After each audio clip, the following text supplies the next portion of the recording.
So Malaysia's economic growth was pretty decent in 2022. However, moving in 2023, what can we expect? Let's find out.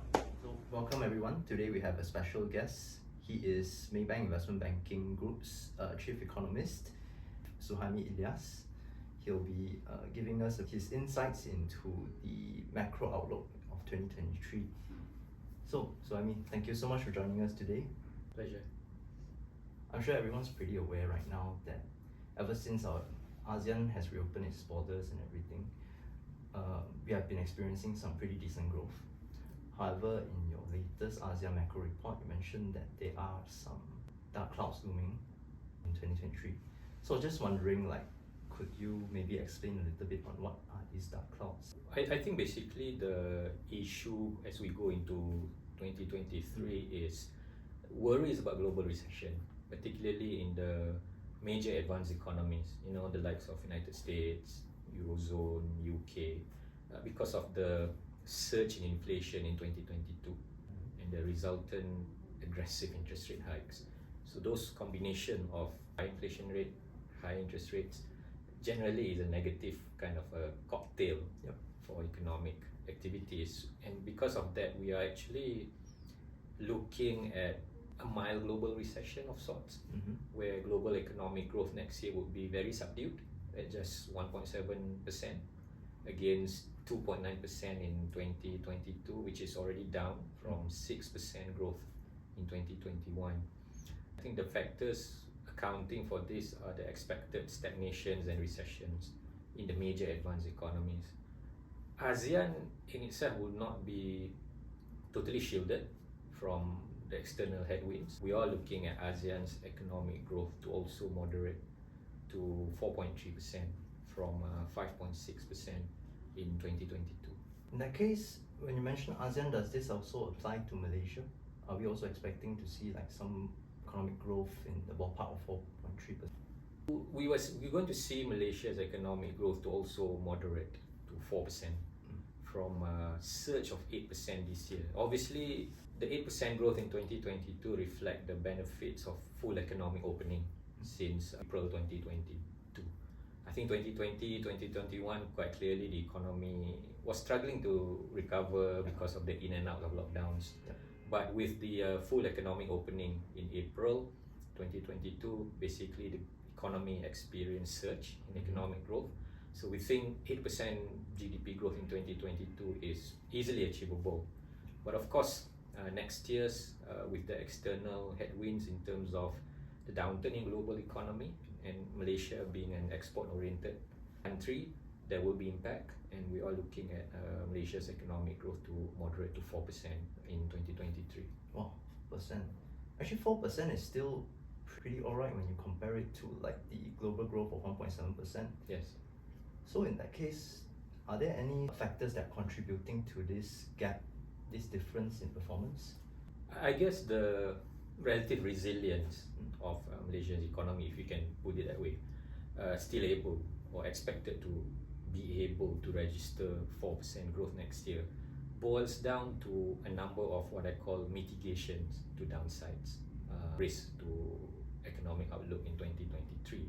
I think the first one, our central bank, Bank Negara, has raised interest rate in a gradual manner since May of 2022. So from that accommodative record low 1.75% OPR, we have seen interest rate increased by 100 basis point in a series of 4 25 basis point hikes until November of 2022 to 2.75%. And we still expect at least one more 25 basis point hike in January 2023 to 3%. So that will bring back OPR to its pre-COVID-19 level of 3%, which we see as neutral rather than restrictive level of interest rate like what's happening in United States, in Europe, for example. So I think that would be supportive of economic growth still, while obviously central bank had to raise interest rate to deal with the issue of inflation and support the currency a bit. Second factors I think is since 2020, the build-up of excess savings by individuals and households, because during lockdown people can't go out, they don't spend, so they kind of accumulate savings. And on top of that, the individual and household saving has been boosted by economic stimulus measures Yeah. in terms of cash handouts, financial aid, and especially the EPF withdrawals. Yeah. So what we saw is the individual and household savings has been surging all the way until April 2022. Yeah. From May onward, we start seeing drawdown of those savings. So I think those drawdowns of excess saving would provide buffer for consumer spending. The other thing that also I want to highlight is the story about economy benefiting from full economic opening is not over yet.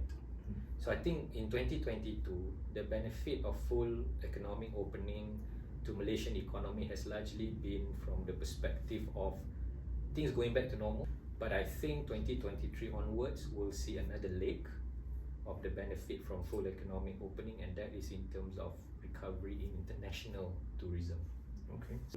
Lastly, we think investment cycle would be positive for the economy. We have seen that in terms of record high approved investment, approved FDI in 2021, which still continue in 2022. And the most important thing is those approved investment, approved FDI are translating into actual or realized investment in FDI. And by and large, a lot of it is going into tech sector. Companies are investing in technology in terms of automation and digitalization. And I think another factor that's also going to support investment growth going forward is obviously the rollout of our 5G infrastructure. Okay. So I mean, one last question before we go. What are some of the headwinds or wild cards, as you mentioned, going into 2023? Inflation rate and interest rate are the two key economic variables that we have to keep an eye on. Yeah. Essentially to see when inflation is going to peak, when it will start to moderate, and with that, how does that translate into peak interest rates, and when would central banks start cutting rates? The other lookout on external front will be China. I think among other things, an early and faster reopening of China's economy would help a bit the global economy and Malaysian economy in terms of trade flows, investment flows, and tourism flows.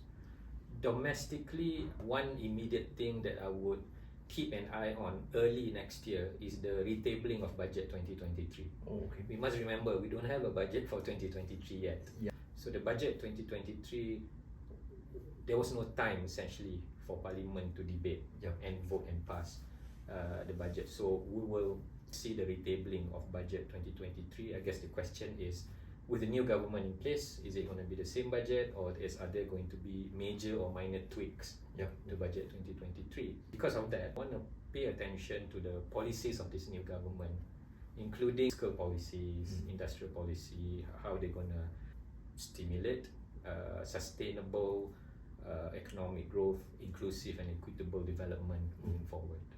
So yeah, that will be a big challenge for the government. Yeah. But I think that was all the time we have for today.